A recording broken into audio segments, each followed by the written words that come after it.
শ্রীভূমির জেলা যুগ্ম স্বাস্থ্য অধিকর্তা কার্যালয়ের যৌন নির্যাতন কাণ্ডে অভিযুক্ত সিনিয়র অ্যাসিস্ট্যান্ট শাহাবুদ্দিন চৌধুরীর বিরুদ্ধে এবার কাটিগড়ার কড়ইকান্দিতে ধর্ষণের অভিযোগ উঠেছে। শাহাবুদ্দিনের বাড়ি কাটিগড়ার কড়ইকান্দিতে।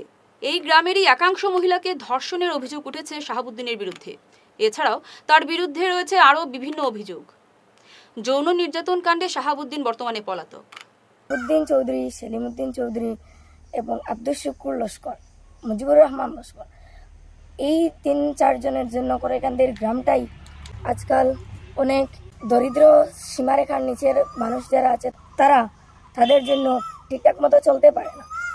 তাদেরকে কোনো ধরনের সরকারি কোনো প্রকল্প পেতে দেয় না, আর প্রকল্প পাওয়ার জন্য মোটা অঙ্কের টাকা দাবি করে তারা। আর এটাই নয়, শুধু আমাদের বাড়ি, আমার নানার জায়গা জমি যা ছিল তা তো হাতিয়ে নিয়েছে, এখন একটা ছোটো বাড়ি আছে, তাও নেওয়ার জন্য তারা অনেক জিদ করছে। আধা অংশ ঢুকিয়ে দিয়েছে তারের জালি দিয়ে, বের দিয়ে, আর বাকি আধা অংশ আছে। রাতে ঘুমানো পর্যন্ত শান্তিতে যায় না তাদের জন্য। তারা রাতে ঘুমানোর পরে আমাদের ঘরের চালে পাথরের মতো জিনিস দিয়ে পিটায় এবং ঘরের সামনে রাতে দাঁড়িয়ে থাকে। যদি কখনো ঘরের দরজা খুলে বের হওয়ার পরে তারা মেরে ফেলবে এরকমভাবে, তাই আমরা রাতে ঘর থেকে বের হই না। বলুন তো আমরা এই কী করতে পারি?